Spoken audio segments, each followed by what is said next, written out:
YG와 JYP의 책걸상. 책에 관한 걸쭉하고 상큼한 이야기. YG와 JYP의 책걸상이 찾아왔습니다. YG 강량구입니다. JYP 박재영입니다. 그리고 지난 시간에 이어서 정우성님의 내가 본 곳을 당신도 볼 수 있다면을 같이 살펴보려고 하는데요. 공익법센터 어필의 이일 변호사님께서 도움말 주시기 위해서 나와 계십니다. 안녕하세요. 공익법센터 어필의 이일 변호사입니다. 네, 반갑습니다. 그 난민 문제에 관심을 가지게 된 이유? 뭐 이런 게 있으실까요? 네, 저는 처음에 난민 문제에는 아무런 관심이 없었고요. 그러니까 생각해 보면 그래서 대부분에 있는 많은 시민들이 난민 문제가 어색하거나 아니면 생경한 게 저는 100% 이해가 됩니다. 왜냐 당연한 거죠. 네, 네. 난민들을 만날 수 있는 기회가 없기 때문에 이 책 같은 경우도 그래서 내가 본 것을 당신도 좀 봤으면 좋겠다. 이렇게 이야기를 설명하는 방식으로 가는 것이 난민들 만날 기회가 전혀 없는 한국 사회에서 어쩔 수 없는 것 같고요.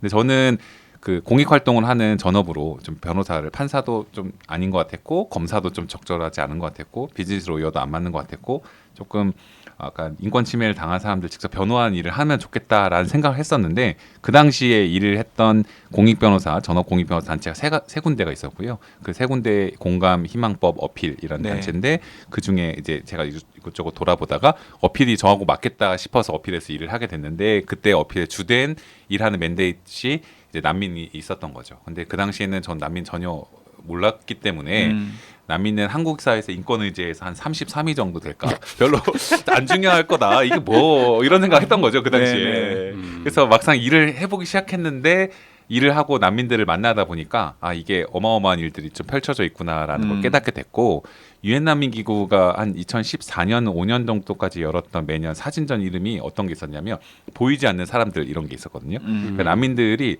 이제 권리적인 면에서도 그렇고 사회 인식적인 면에서도 실제로 여기 있는데 아무도 안 보이는 거예요. 보이지 않는. 그러니까 저 입장에서도 보이지 않는 사람들이었는데 난민들을 만나고 대화를 하다 보니 여기에 어마어마한 조력의 필요가 있구나라는 걸 깨닫게 돼서 더 실제로 만나면서 관심을 갖게 된 그런. 그 지난 케이스입니다. 시간에 잠깐 말씀하셨는데 한 번만 더 설명해 주시죠. 어필에서 다루고 있는 그 대상 네. 5종류라고 맞습니다. 하셨는데, 네. 어필은 5가지의 취약한 외국인들을 돕고 있고요. 가장 먼저 시작한 건 난민들을 돕기 난민. 시작했고 네.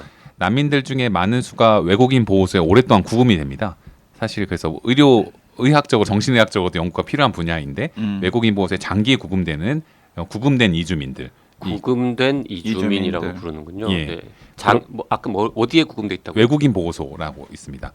예를 들어서 화성에도 있고요. 그러니까 외국인 보호소라는 건 어떤 거냐면 범죄를 저질러서 처벌되는 게 아니라 미등록 체류라던가 아니면 여권에 문제가 있다던가 하면 강제 퇴거 명령을 내려서 외국으로 이제 송환하는 그런 결정을 하게 되는데 네. 송환을 집행하기 전까지 외국인 보호소에 잠깐 집행을 확보하기 위해서 있는 기간이 있거든요. 그 흔히 말하는 추방입니까? 네, 그게? 추방입니다. 추방. 그럼 추방 대기소입니까? 그러면 네, 추방 대기소라고 이해하실 수 근데 있죠. 그게 추방 되기까지 시간이 꽤 기나 보죠. 보통은 평균적으로 한 9일에서 10일 정도 되거든요. 네, 근데 이제 난민들 같은 경우는 강제 퇴거 명령을 받아서 추방 명령을 받았지만 아니 송환될 수 없잖아요. 갈 곳이 심사를, 없으니까. 예. 실제로 그게 결정이 안 돼서이기도 하고 아니면 나는 아직 판단은 받지 못했지만 난 돌아갈 수 없는 사람이다라고 자꾸 이제 소송을 하거나 심사를 대기하게 되면 송환할 수 없기 때문에 외국인 보호소가 원래 단기간 한 7일 동안 10일 정도 있는 구금 시설인데 실제로 가장 길게 있었던 분은 3년 9개월, 4년 이렇게 있다 보니까 장기 구금 문제가 생기고 그래서 외국에서는 이래 정신과적 연구도 많이 있거든요. 장기 구금을 당하게 될 그럼 잠깐만요. 앞에 이제 난민을 말씀하셨는데 그럼 난민들은 어디에서 살고 있어요 지금?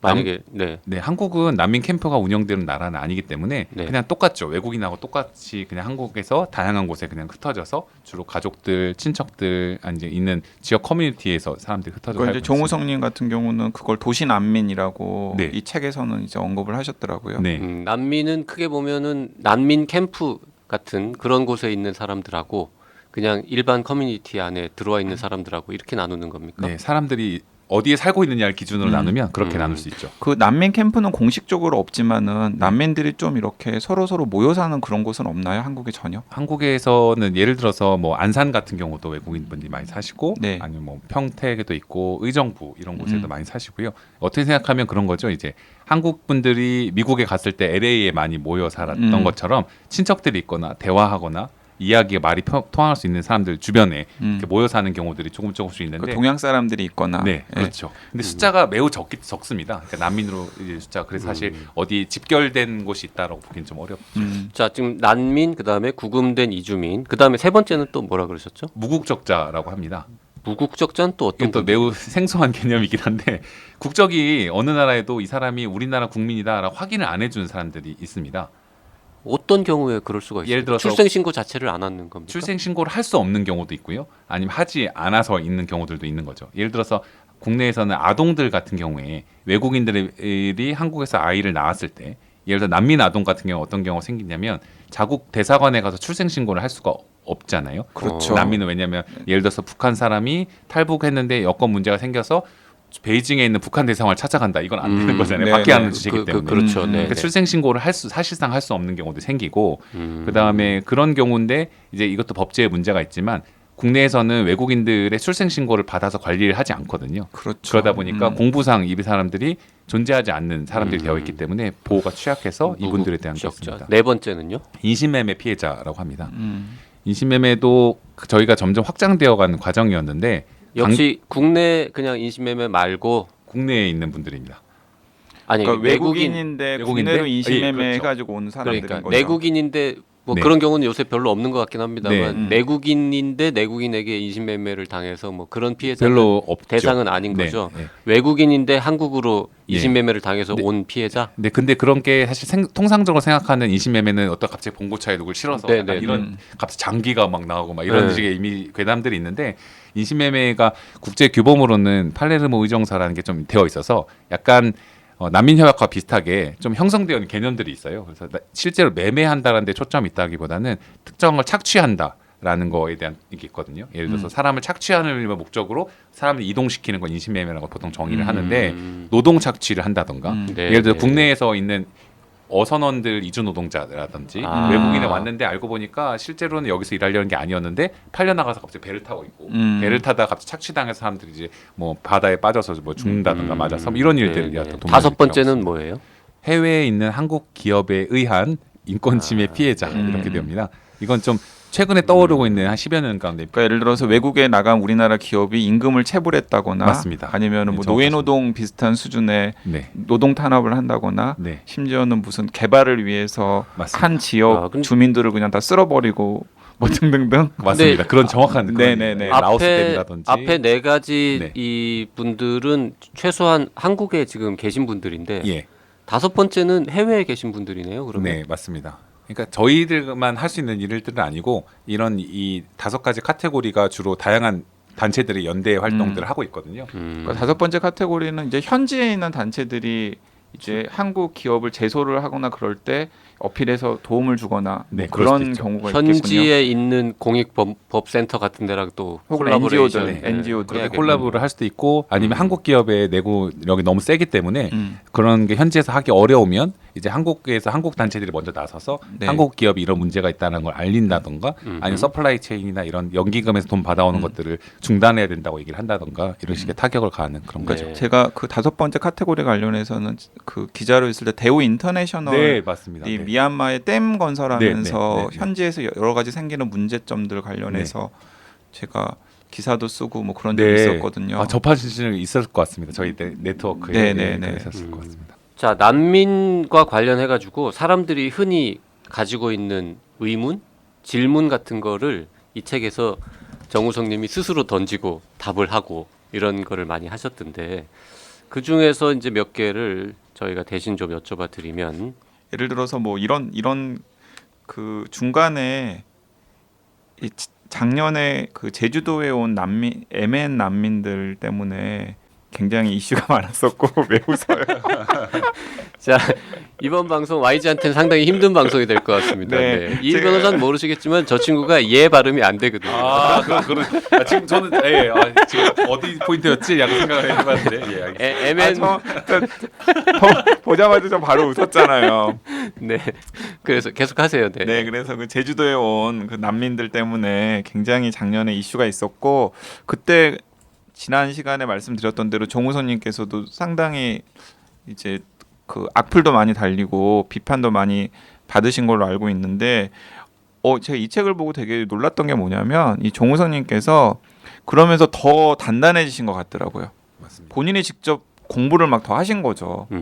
이런 그 사람들의 반응에 대해서 내가 더 공부를 하고 더 고민을 해서 친절하게 답변을 해줘야 되겠다. 그 내용들이 이 책에도 실려 있는데 다들 그냥 생각할 법한 그런 일인 것 같아요. 예를 들어 오해 몇 가지로 이제 정리를 해가지고 나름대로 답을 하고 있는데 뭐 예를 들어서 정우성님이 흔히 받는 질문 이런 겁니다. 한국에도 불우한 사람들이 많은데 왜 굳이 외국 사람만 돕는 거죠? 네. 이런 질문을 이 변호사도 받을 것 같은데 네. 뭐라고 그리고 답변합니까? 본인도 처음에 하셨을 것 같아요. 33번째 정도의 문제라고 생각을 하셨었다면서요. 네. 네. 그러니까 저희 때 뭐 정우성 씨 같은 경우도 정우성님도 이렇게 대답을 하셨지만 이런 약간 오해가 있는 것 같아요. 이게 난민들만 돕자고 한다라던가 이 난민들을 돕는 것이 배타적으로 한국에 있는 다양한 취약한 지금 계층들을 돕지 않아야 된다라고 말하는 게 전혀 아님에도 불구하고 지금 약간 난민 이슈를 제기하게 되다 보면 사회 전반에 있는 어떤 무너져 있는 사회복지 시스템이라던가 이 체계 때문에 갑자기 여러 가지 박탈감이 있는데 우리는 어려운데 왜 난민들에게 더 집중이 되냐라는 이런 시선들이 좀 있어서 네. 사실 그거는 좀 아니라고 생각할 수 있는 것 같고요. 다 같이 지금 취약한 사람들의 권리들을 다양한 영역에서 다 같이 이제 상승시키고 다 같이 잘 살 수 있는 나라를 만들어가는 것, 사회를 만들어가는 것, 그게 초점이 있는 것이지 난민이 아닌 사람들 돕지 않자고 하는 것은 전혀 아닌 거죠. 이런 질문도 정우성님이 많이 받는다고 해요. 난민을 돕는 게 우리한테 무슨 이득이 있냐? 이렇게 책에 이렇게 답을 하셨습니다. 누군가를 돕는데 거기서 어떤 이득을 찾는 것은 순수한 마음으로 돕는 게 아니다. 네. 누군가 어려움을 겪고 있다면 그 사람을 돕는 것은 당연한 일이다. 이런 표현을 쓰셨습니다. 네. 그러니까 이게 참 어려운 문제인데 난민들 이슈가 어떻게 생각하면 아주 간단하게 환원하면 이런 거거든요. 도덕적으로 말하면 너무 어려운 사람이 있는데 우리가 도와야 한 이유가 무엇인가. 사실 이런 수준의 이야기예요. 어떻게 생각하면. 근데 그걸 이익이 되지 않으면 설명하기 어려운 부분이 있기 때문에 특히 난민들은 우리하고 완전히 배타적일 수 있는 구계자로 취급이 많이 되기 때문에 굳이 더 설명을 어려운 사람을 왜 도와야 되냐 플러스로 더 뭔가 이유가 되지 않으면 안 되는 뭐 그런 것들이 있었던 것 같고요. 정우성 씨가 잘 소개하고 계신 것처럼 정우성 씨는 이야기하기를 도덕적으로 우리가 도울 의무도 있고 실제로는 그런데 난민들을 한국 사회, 국제 사회 위상에 걸맞도록 잘 돕는 일들을 해야 한국이 더 국제사회에서 발언력도 세지고 명확하게 할 수 있는 국익에 도움이 될 것이다라는 정도의 수준으로 일단 설명을 해주셨는데 뭐 그런 말들이 자체는 크게 틀리진 않은 것 같고요. 근데 제가 조금 더 주목하고 싶은 것은 정우성 씨가 좀 이야기하고 있는 것처럼 난민들이 어떤 사람들인가라는 구체적인 이야기를 듣고 이제 접하게 되면 이분들은 실제로 우리에게 도움이 필요한 사람이겠구나라는 게 사실 수긍되는 지점들이 있거든요. 근데 난민들의 구체적인 이야기가 접근되기보다는 난민이라는 어떤 추상적인 카테고리가 우리에게 갖고 있는 선이해하고 좀 맞닥뜨려서 아니면 한국 사회의 고유한 문제하고 좀 부딪혀가면서 이제 재생산되고 있는 그런 것들이 더 문제인 것이어서 난민들 이야기를 좀 더 어떻게든 잘 전하면 되지 않나 정도 생각을 하고 있습니다. 제주도에 찾아온 난민들을 둘러싼 우리 사회의 반응을 살펴보면서 정우성님께서 이런 생각을 했었다라는 거예요. 저 난민들에 대해서 되게 험한 말을 뱉는 우리나라 사람들의 목소리를 가만히 들여다 보니까 사실은 난민만 챙기지 말고 우리도 좀 챙겨주세요. 예를 들어서 20대 취업 문제나 아니면 생계 문제 때문에 고민을 겪고 있는 20대라든가 아니면 폭력 문제 때문에 굉장히 불안해하고 있는 여성들이 자신들의 취약한 처지와 불안한 처지를 호소하기 위한 수단으로서 이 제주도에 찾아온 난민들을 언급을 하고 있다라는 걸 깨달으면서 결국에는 난민 문제에 대해서 감수성을 높이는 것은 또 한편으로는 우리 사회의 약자들에 대한 감수성을 높이는 것과 직결될 수 있다라는 이야기를 책에다가 써놓으셨는데 저는 굉장히 그 대목 읽으면서 고개를 좀 끄덕였습니다. 그 난민만 도와주냐라고 시비 거는 사람들 중에서 난민 아닌 국내에 어려운 사람들 도와주는 사람이 몇 명이나 되겠어요. 그냥 아무도 안 도와주는 분들이 주로. 이제 그런 분들도 있고 그리고 이제 예를 들어서 왜 난민만 챙기냐 우리도 좀 챙겨달라라고 했던 분들은 명확하게 보호를 받아야 될 분들이고 신경 쓰임을 받아야 될 분들인데 그러지 못한 분들인 거잖아요. 그런 분들에 대해서 당연히 난민 문제와 별개로 또 시선을 둬야 된다라는 주장인데 저는 이게 서로 연결이 된다는 생각이 들었습니다.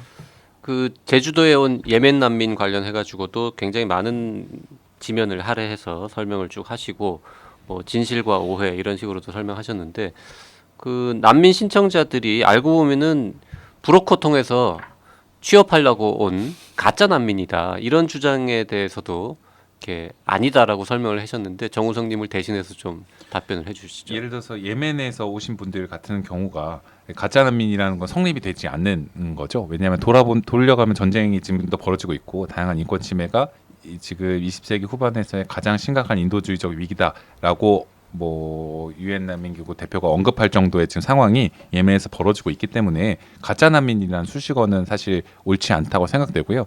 그런데 이제 가짜 난민이라는 단어를 좀 자꾸 쓰시는 분들의 생각은 뭐냐면 난민이 아닌데 보호받을 필요가 없는 사람들인데 이 제도를 활용해서 자꾸 뭔가 이익을 취하려는 사람이 있는 것이 아닌가라는 의혹을 자꾸 제기하게 되고 그 예멘 사람들한테 이제 가게 됐을 때는 좀 엉뚱한 것이었긴 한데 지속적으로 약간 있는 반다문화 정서라든가 외국인들이 오랫동안 우리나라에 정착하면 안 되겠다라는 생각을 한다던가 이 난민 제도를 통해서 혜택을 받을 수 있는 것 같은데 난민들이 아닌데 계속 혜택을 받으면 안 되겠다라고 생각하는 그런 걸 이제 가짜 난민이라는 단어로 좀 표현했던 거라 생각되는데 예멘 사람들한테는 전혀 이제 성립이 안 되죠.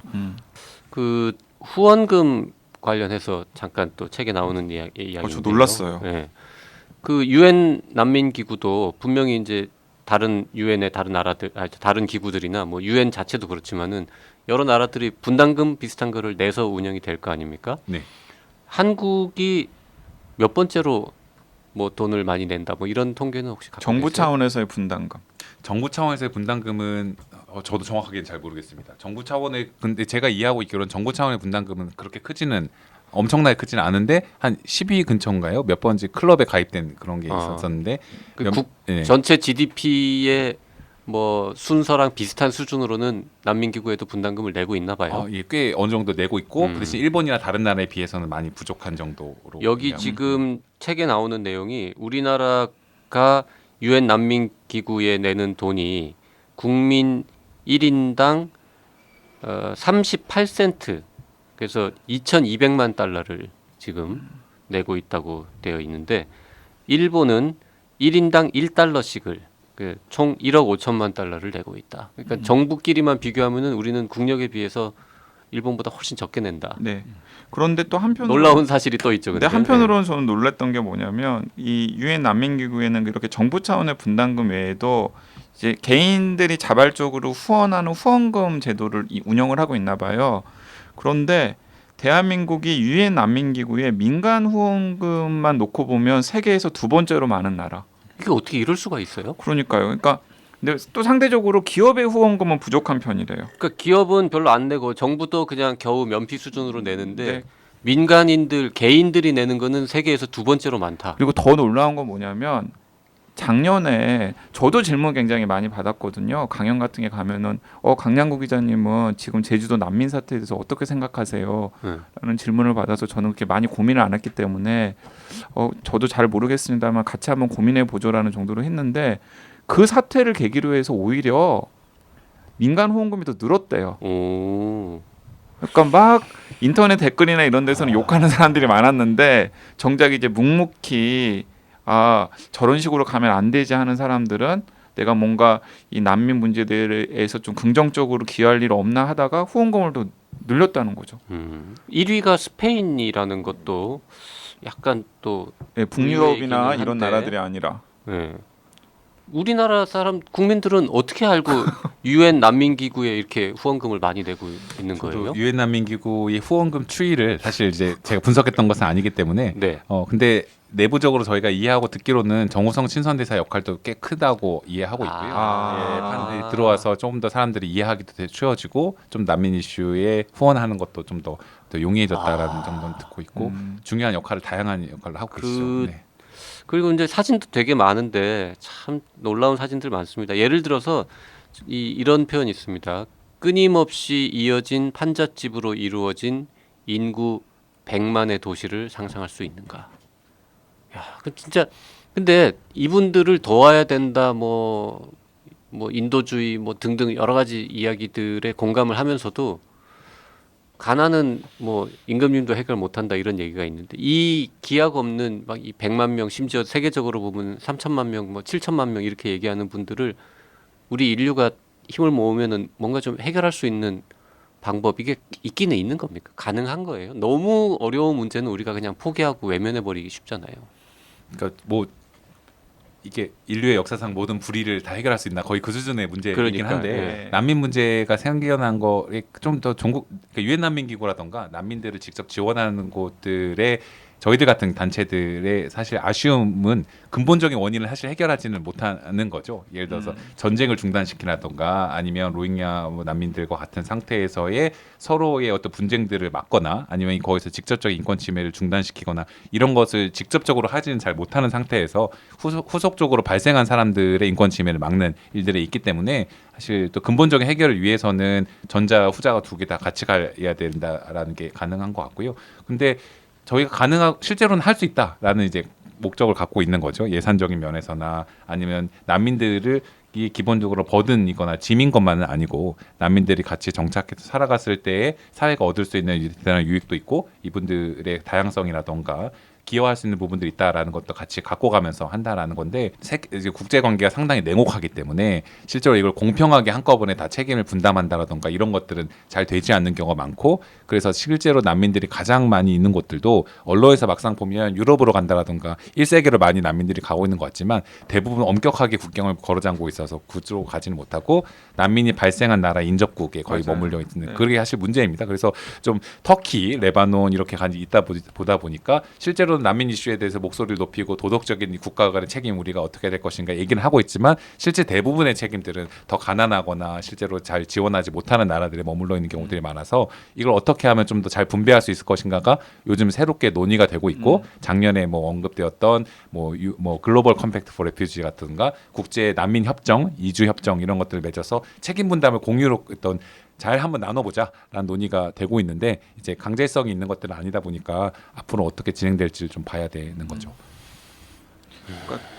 방금 JYP가 이야기한 대로 이게 전 인류가 지혜를 모으고 힘을 모아도 해결하기 어려운 문제일 텐데 그 부담을 그 난민이 발생한 지역의 인접국들 비슷하게 가난하고 또 여러 가지 문제들을 많이 안고 있는 나라들이 짊어지고 있다 보니까 난민 문제를 해결하기가 더 어려워지는 게 아닌가 싶기도 하고요. 네.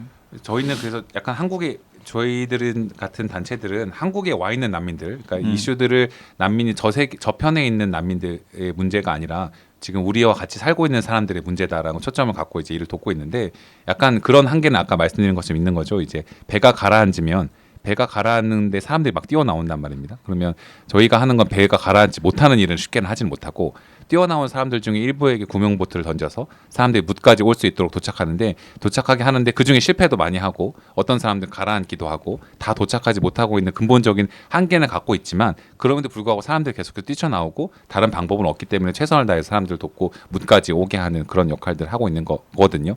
근본적인 한계는 저희가 노정하는 것은 알고 있지만 그건 이제 어떤 우리 각자 할 수 있는 역할 한해서 최선을 다한다라는 정도가 되는 것 같습니다. 근데 활동을 하시다 보면은 약간 맨땅에 헤딩한다라는 그런 열패감 같은 걸 느끼실 때는 없으세요?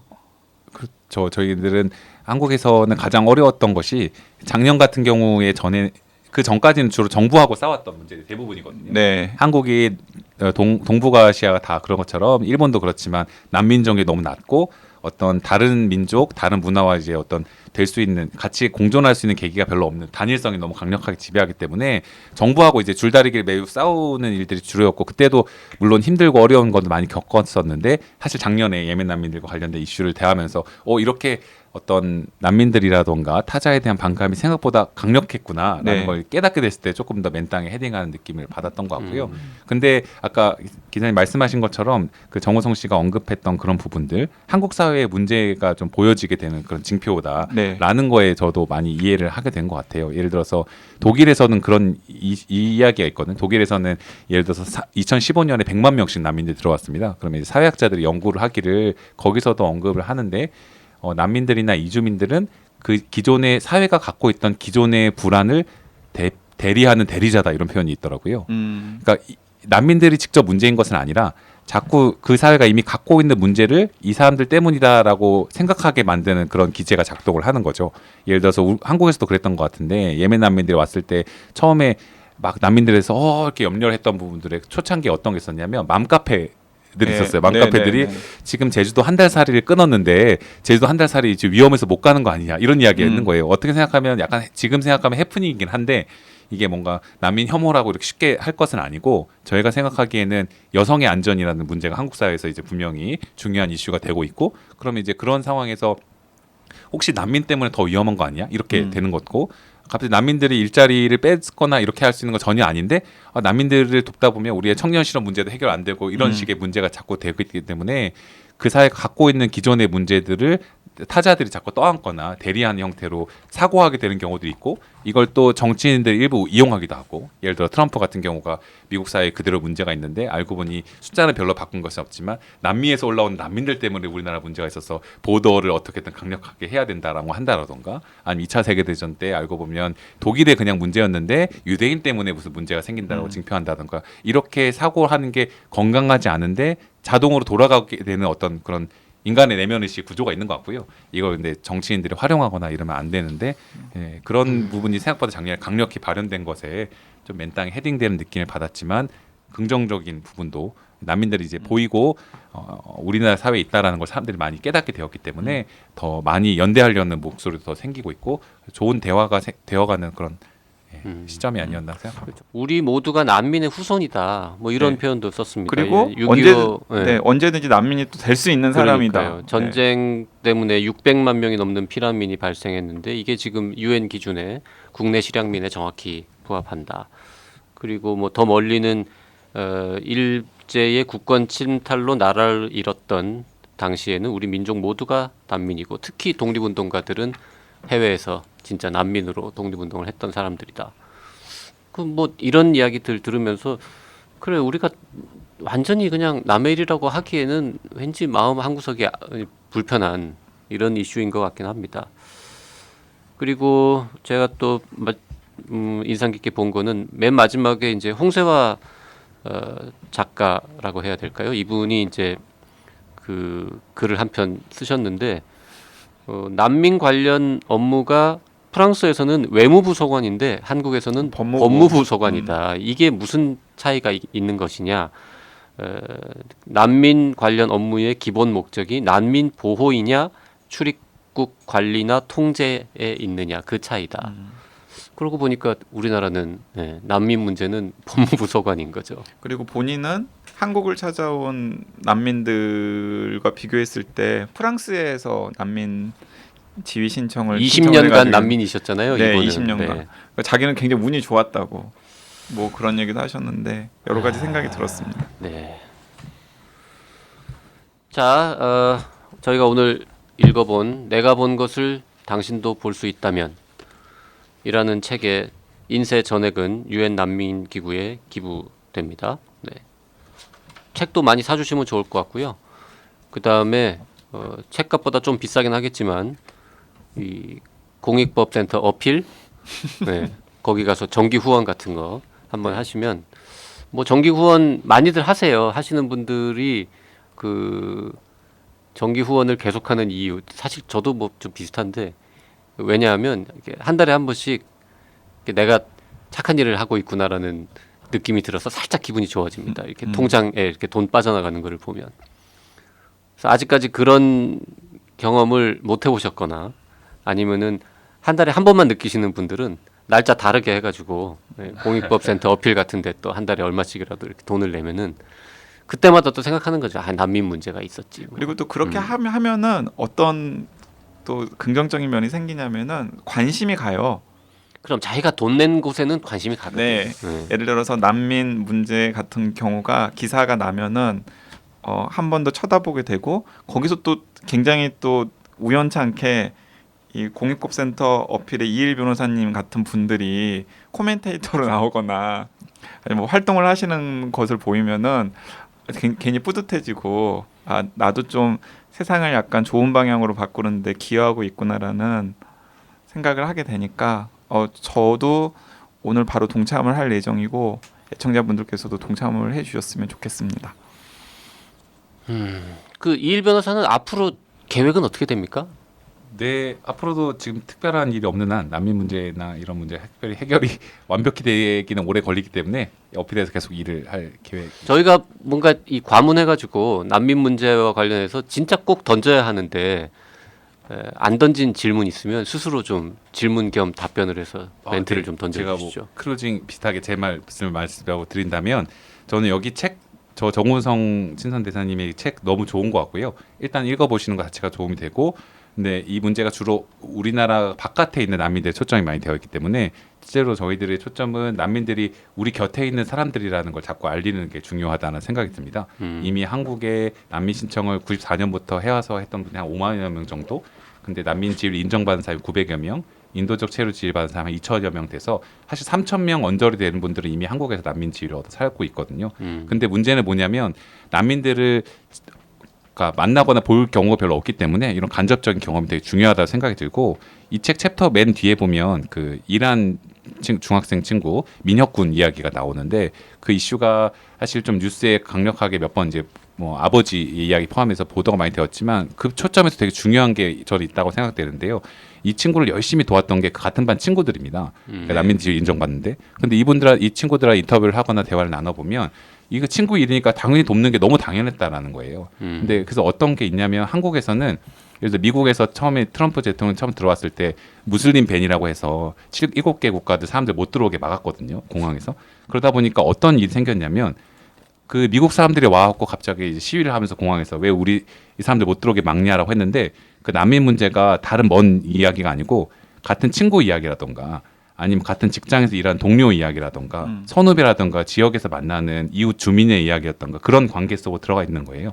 그러다 보니까 난민 이슈가 좀 추상적이거나 너무 어려운 인권 문제라던가 이렇게 되지 않았던 그런 부분들이 있어서 사실 우리와 난민들이 직접 관계를 맺었던 것이 적었기 때문에 추상적인 차원에서 난민이란 카테고리에 묶여 있는 것이지 사실 우리와 똑같은 인간들의 이야기라는 걸 좀 집중을 해주시면 좋을 것 같고요.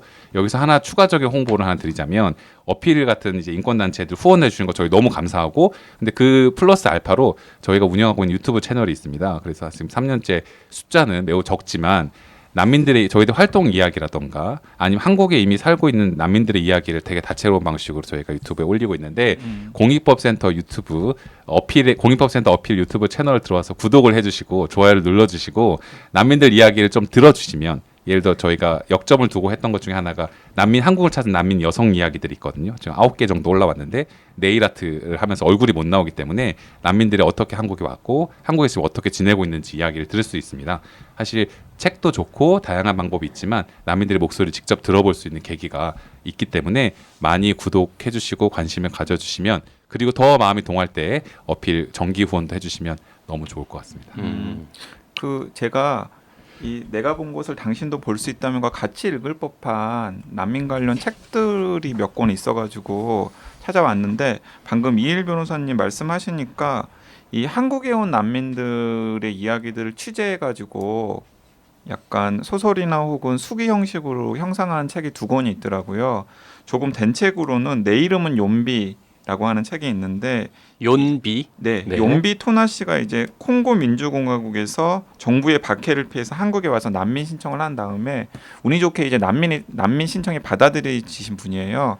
그래서 한국에 오기까지의 과정과 한국에서 난민 신청을 해서 난민 지위를 인정받기까지의 과정을 수기 형식으로 쓰신 책이 이제 내 이름은 욤비라는 책인데 아, 욤비군요. 욤비. 네. 이제 그 책도 2010년 정도에 나온 책인데 뭐 읽어보시면 도움이 될 것 같고 2013년에 나왔네요. 네. 네. 그리고 가장 최근에 나온 책 중에 어느 날 난민이라고 하는 소설책이 있어요. 아 소설이 나왔습니까? 네, 소설에 이 책은 근데 약간 청소년 대상으로 한 소설책인데 성인 독자까지도 커버할 수 있는 책인데 표명희 작가님이 쓰신 책인데 아마 국내에 들어온 난민들을 취재를 많이 한 다음에 그 난민들의 사연과 그리고 한국에 거주하는 다른 이웃들 간의 관계 같은 것들에 초점을 맞춰가지고 쓰신 소설인 것 같아요. 저도 읽어보지는 않았거든요. 요건 2018년에 나온 네, 책이네요. 18년에 네. 창비에서 나온 어느 날 난민이라는 책도 이제 방금 이제 내가 본 곳을 당신도 볼 수 있다면과 그리고 변호사님께서 말씀하신 그런 내용들을 좀 입체적으로 이해하는 데 도움이 되실 것 같아서 제가 언급을 해드립니다. 네. 그리고 YG가 하나 더 찾아왔는데요. 국제 분쟁 전문 기자이신 하영식 님이 쓰신 희망을 향한 끝없는 행진 난민 이런 책도 뭔가 그 소설이라든지 이런 사례 말고 조금 더 거시적인 네, 이 책은 시각을 얻을 수 이제 있는, 최근에 네. 이제 문제가 되고 있는 여러 난민 문제나 분쟁의 원인을 좀 거시적인 차원에서 분석한 책이라서 약간 더 이해를 깊게 하기 위해서는 읽어볼 법한 책인 것 같아서 가지고 왔습니다. 네. 야, YG는 정말 또 간만에 방송 준비를 좀 해갖고 왔네요. 아, 이제 바쁘신데 어렵게 이일 변호사님을 모시고 와서 뭐라도 밥값을 해야 되겠다는 생각에 네. 자, 난민 문제에 대해서 단발로 돈 쓰실 분은 내가 본 것을 당신도 볼 수 있다면 요거 책 사시면 되고요. 매달 얼마씩 좀 쓰시고 싶으신 분들은 공익법센터 어필 검색하셔가지고 정기 후원하시면 되고 돈 쓰기는 좀 그렇지만은 그래도 내가 애정을 좀 표현하겠다 하시는 분들은 유튜브에 가셔가지고 어필, 좋아요. 어필 공익법센터 어필 네, 좋아요. 하신 다음에 구독, 좋아요 구독 네, 그런 거 해주시면 될 것 같습니다. 저희 참 깨알 같죠. 네. 아 너무 감사합니다. 제가 많이 벌써 지금 구독자 추이를 지금 이제 검색하려고. 자, 구독자 하나도 안 늘면 저희 민망하니까요. 많이 눌러주시고요. 네. 자, 공익법센터 어필의 이일 변호사님 앞으로도 멋진 활동 부탁드리고요. 네. 네, 나오셔서 오늘은 감사합니다. 이일 변호사님과 함께 정우성님의 내가 본 곳을 당신도 볼 수 있다면을 가지고 우리 사회의 난민 문제에 대해서 같이 뭐 재미있는 이야기를 나눠봤습니다. 네, 감사합니다. 감사합니다.